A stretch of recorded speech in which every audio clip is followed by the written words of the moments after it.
May taong nagtanong kay Jesus, Sir, will only a few be saved? Kakaunti lang po ba ang maliligtas? Luke chapter 13 verse 23. Kung tayo siguro ngayon ang magtatanong, baka ganito, Lord, pasok ba ako sa langit? Mahalaga pa ba sa iyo ang maligtas at makapasok sa langit? Samantala, sa Ebanghelyo, ang sagot ni Jesus ay hindi numero.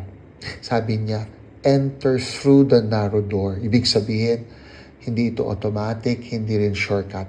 Ang pintuan ng Diyos ay makipot, pero bukas para sa lahat. Kaya lang hindi ito pwedeng half-hearted. Kailangan buo ang puso. Parang entrance exam o job interview. Lahat gustong makapasa o makapasok, pero hindi lahat nakahanda. Ganon din sa kaharian ng Diyos. Hindi sapat na sabihin lang na Christian ako. Kailangang ipakita sa gawa, sa honesty, sa service, sa daily choices natin. At dito mahalaga ang pananampalataya.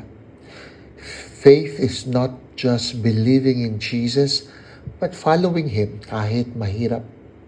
Ang makipot na pintuan ay daan ng pag-ibig na marunong magsakripisyo at magpakumbaba. Ng pananampalatayang may gawa at naglilingkod, hindi lang salita.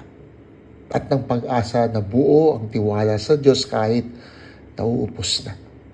Kaya hindi tanong na ilan ang maliligtas, kundi handa ba akong sumunod kay Jesus ngayon kahit makipot ang pintuan.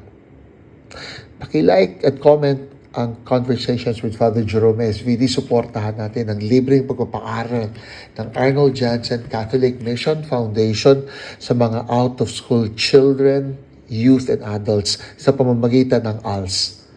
Check their website. Samantala, pakitandaan, tibayan mo ang iyong loob, pinagdarasal kita.